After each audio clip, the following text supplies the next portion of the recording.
the Faunus. Because why should we take time dressing up cute anime girls in bunny and kitty outfits when they already are part bunny and kitty? It's like killing two birds with one stone.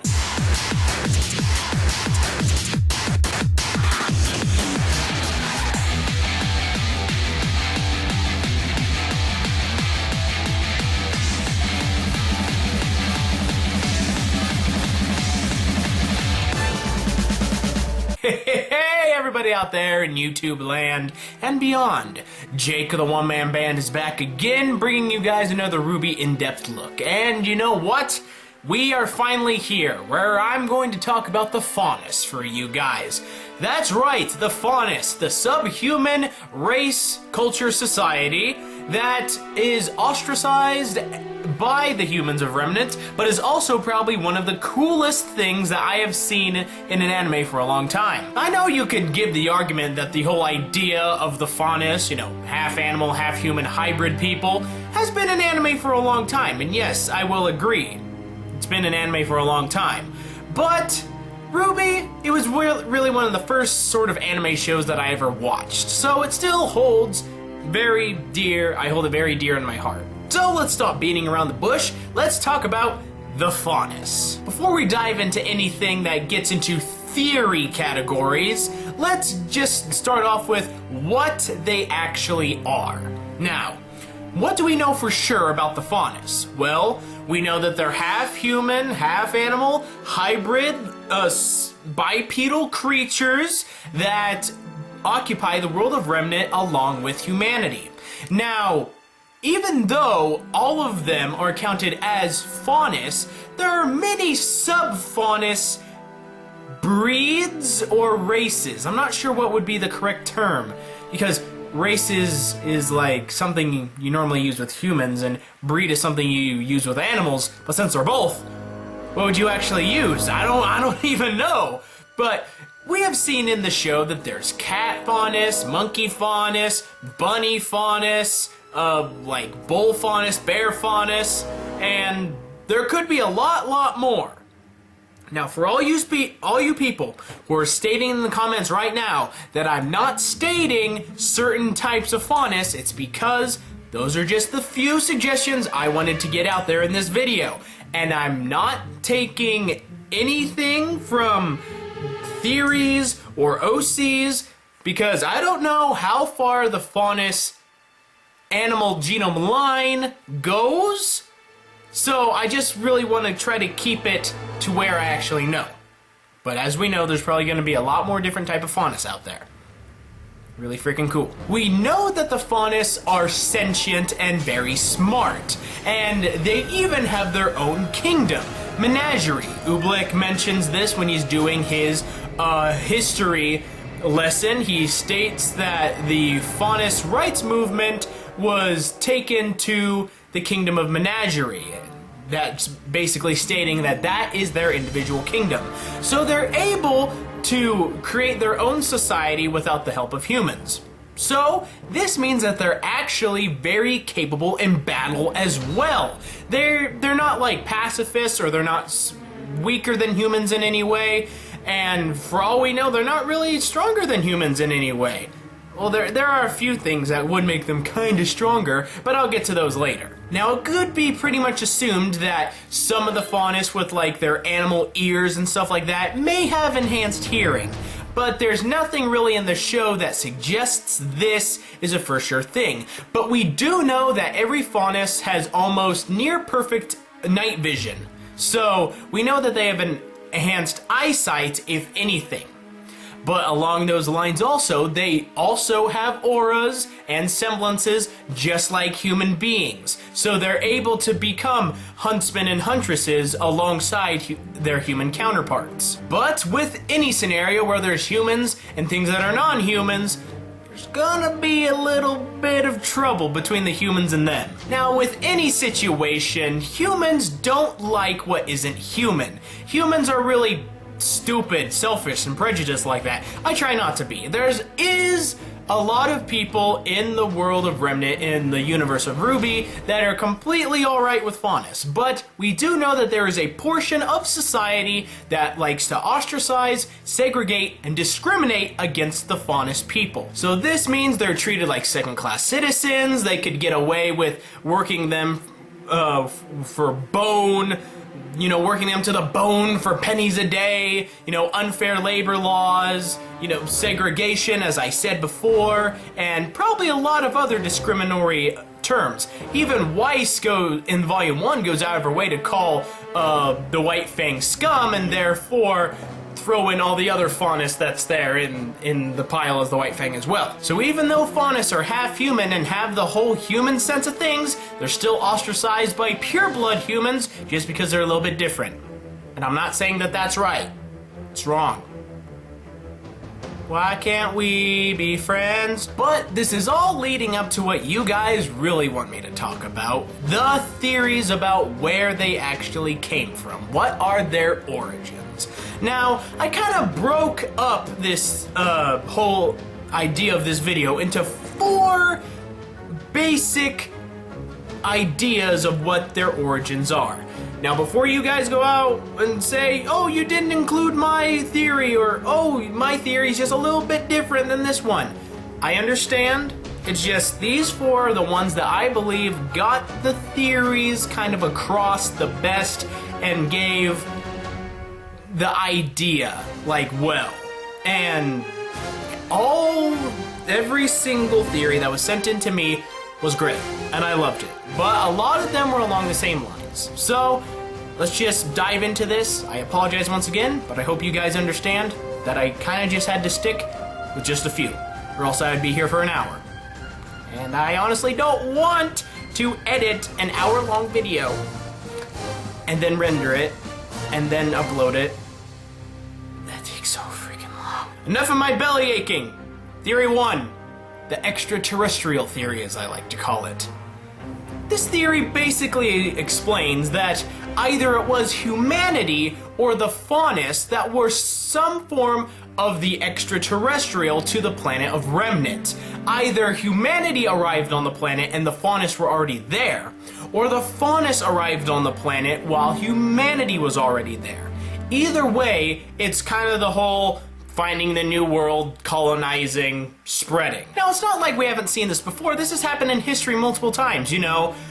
People come, settle in a new area. The natives are there. Natives try to greet them as friends. You know, I can just see it now. In 1692, human pilgrims land on planet Remnant when they are met by the native Faunus people. They get along for a little bit until the humans from space decide, we want this land for ourselves. So they decide to give smallpox blankets to the native Faunus to help kill them off. Oh, history is tragic. Now, for all intents and purposes, this theory, I believe, is kinda one of the less likely, due to the fact that there hasn't really been any suggestion of any form of space travel or really any form of science fiction stuff in the series.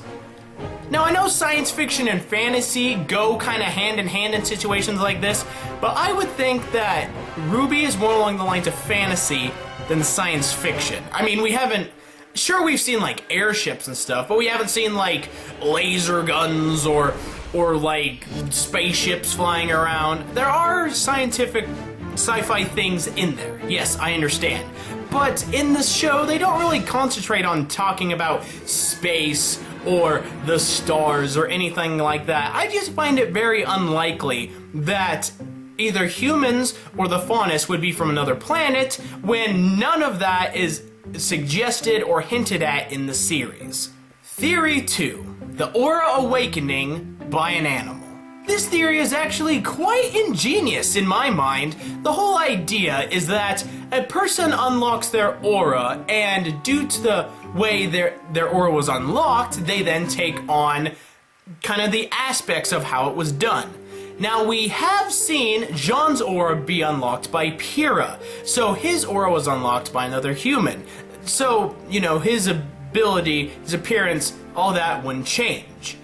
But what if a person long ago, their aura was unlocked by an animal rather than a person or an idea or through training? During this unlocking of their aura, they would take on the characteristics of the animal that helped unlock it. So a rabbit, a cat, a bear, anything along those lines. They would then, you know, get the animal instincts in there. They would get the ears or the tail or whatever, and then boom, there you go, first Faunus. And in doing this, the people discovered, hey, I actually got powerful from this. Hey everybody, we should start doing this, unlocking our auras with animals. And so everybody flocked to go get the auras unlocked by animals. They did the whole E.T. finger touch thing and took on the powers of the cat and the rabbit and the bull, and then they rode off into the distance. And they may even have been worshipped as gods at some point due to their half human, half animal nature and appearance. And once again, this theory, in my opinion, is one that's less likely. Although it is an amazingly cool and original idea. I love this idea to death. But the whole idea of an animal unlocking somebody's aura, not saying that it isn't impossible, but in doing that, they're taking on their genetic code. I know the aura is the soul, but the soul isn't really DNA.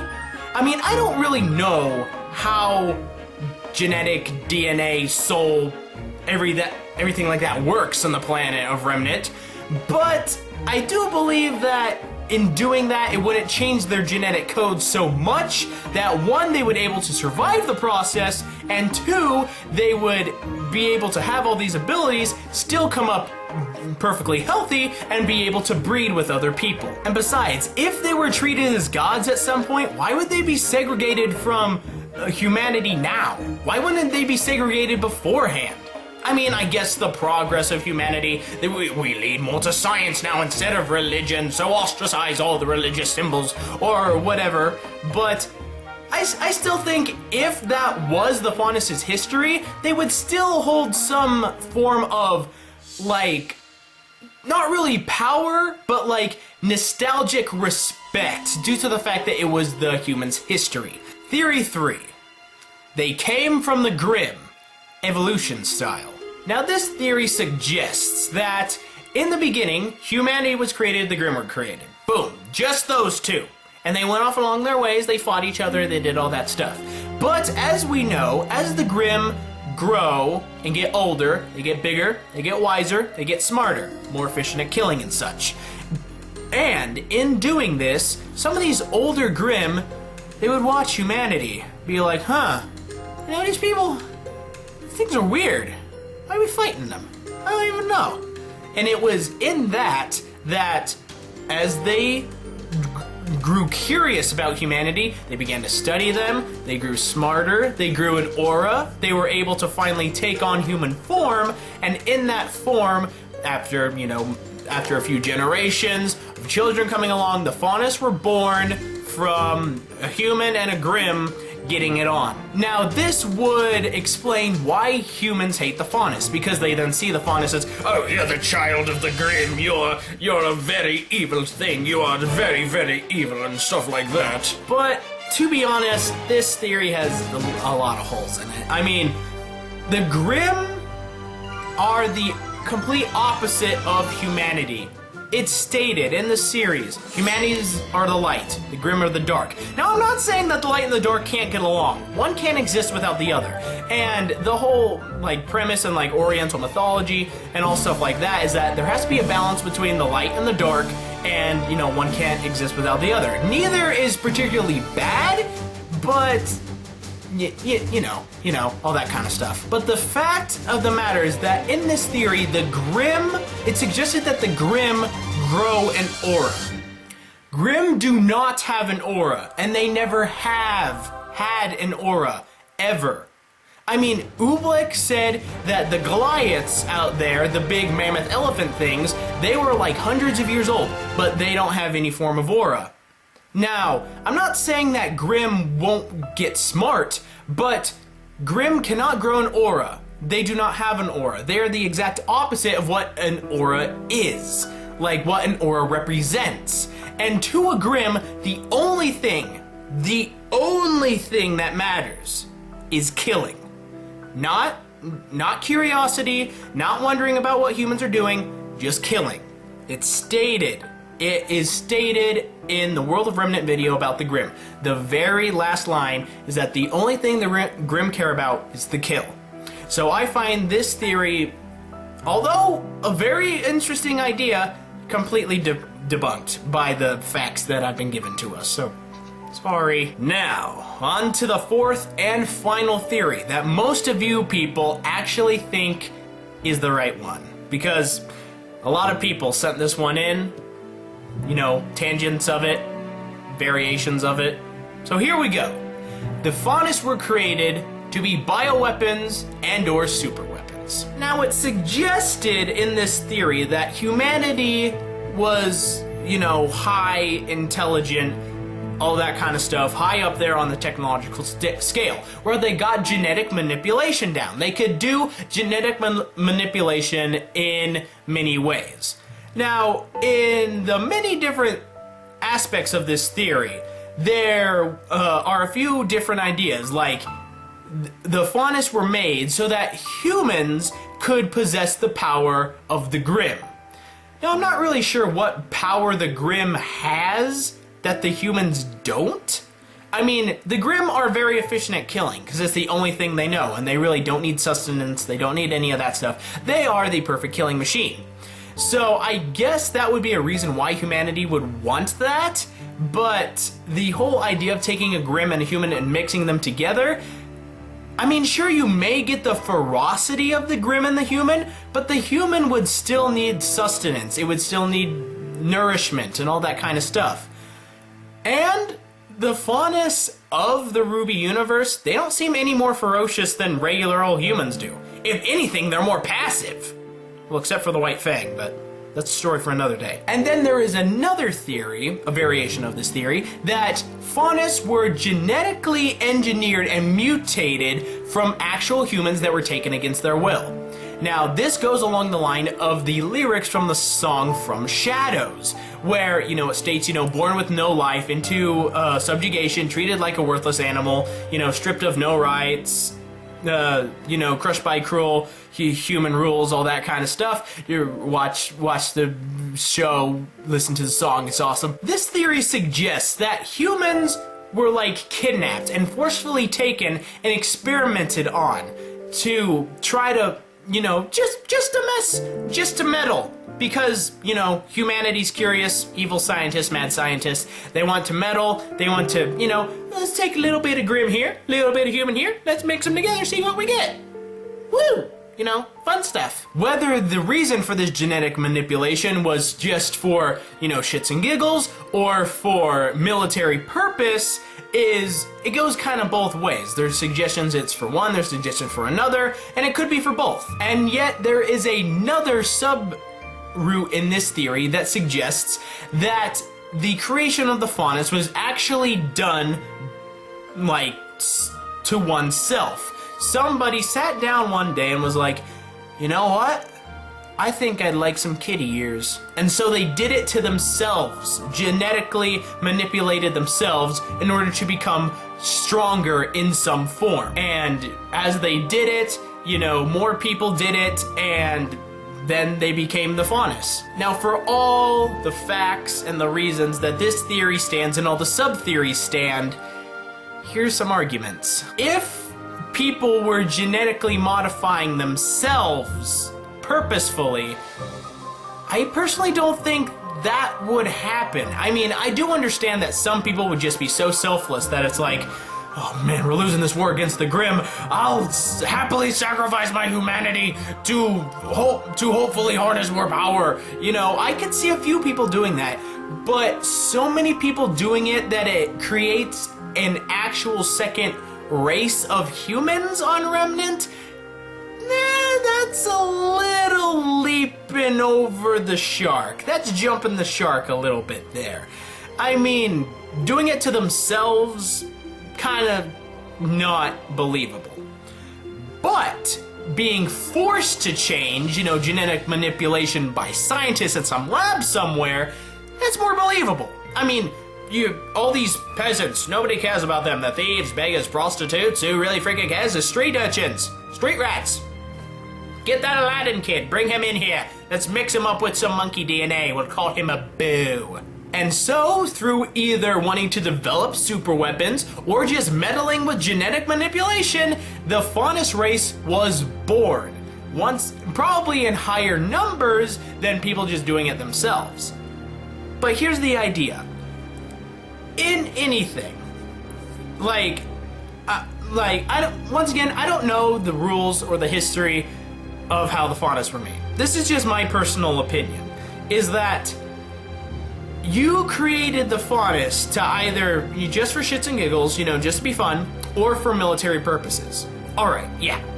So, after whatever, war or incident was going on that brought about their creation, why did you release them into the civilian population if they're genetic experiments? If anything, you would want to recapture them or dispose of them completely because they're no longer needed. That's just what science and scientists do. I mean, in a war, do you keep a giant robot walking around all the time? Send him into town for groceries? No, you pull the plug, wait for the next war to come around. It's kind of like the idea from the Captain America the Winter Soldier. The Winter Soldier was brought out of his cryo sleep when he had to do a mission and then instantly put back in because they didn't want him to start to think. They didn't want him to get out there in the world and get away from them. The last thing a scientist wants to do is have their creation get away from them. Frankenstein, another idea.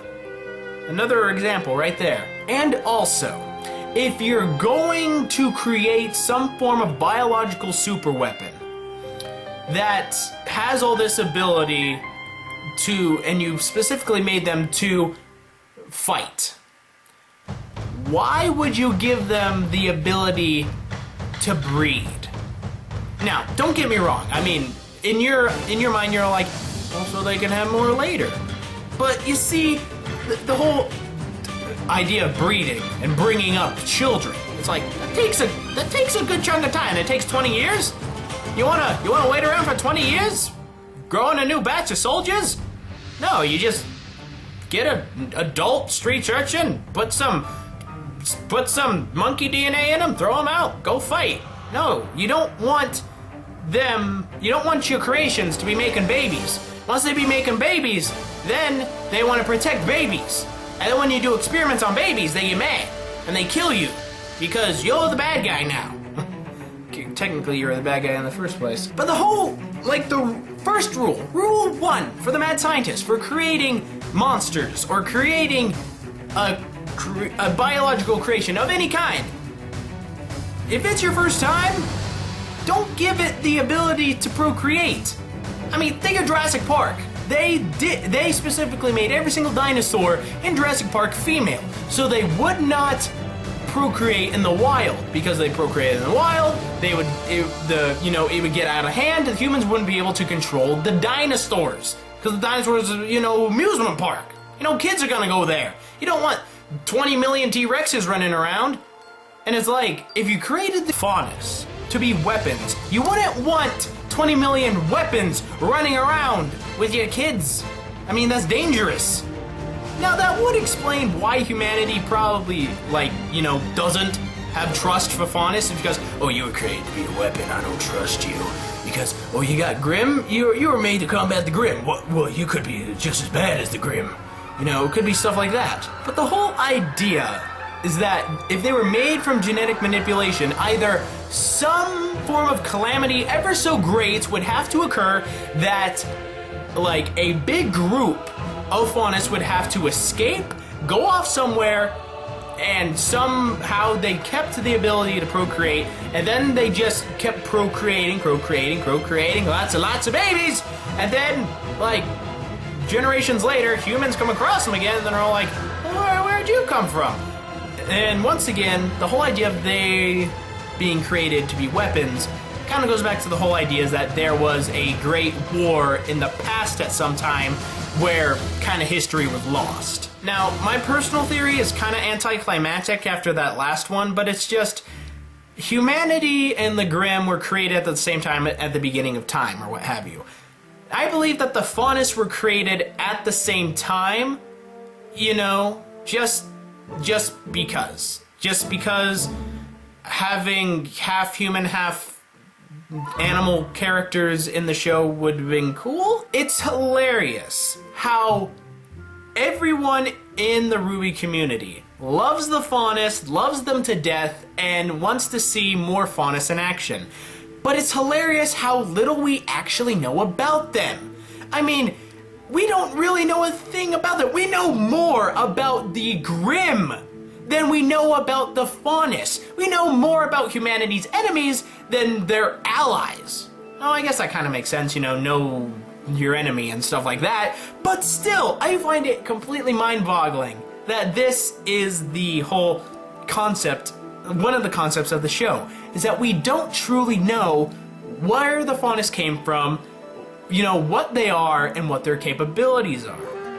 At least I'm hoping that in the future we get to learn more about the Faunus, at least some form of origin story, or at least something that I can at least latch onto a little bit more, you know, to build a theory onto. All in all, if I lived on the world of Remnant, I would definitely want some Faunus friends. Whether they be genetically modified humans, whether they be Grimm in disguise, or whether they just be some form of alien.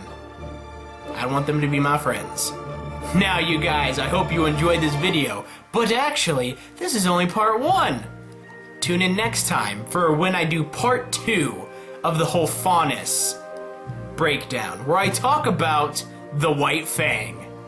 Kind of go in depth on what they're all about. Once again, guys, I hope you guys enjoyed this video. I had a lot of fun making it. It took me a long time to make it. I apologize for that. But, you know, finally made it. It's finally coming out. And you're going to be getting a video about the White Faunus. Wait, Faunus. No, wrong.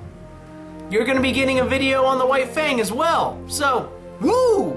Yeah, you get to learn about the White Fang.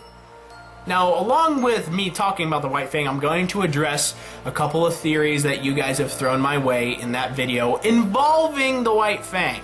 So, don't get your knickers in a twist and all that stuff about me not talking about certain stuff and certain theories are not getting to. It's like, I'm gonna get to them. Just give me time, please. Allow my template. You wanna make these videos? Go right ahead, because I want the help. But anyway, be sure to like and favorite if you've enjoyed, subscribe, of course, share this with all your RWBY-loving friends. And all your friends that don't love RWBY. Let's get them into the show. So, I'll see you guys next time I'm out there in YouTube land, or wherever I may end up. So I'll see you next time. Be a good person, tip your waitresses, keep moving forward. I strive to entertain you in more ways than one. And I hope I've done that today. Yeah,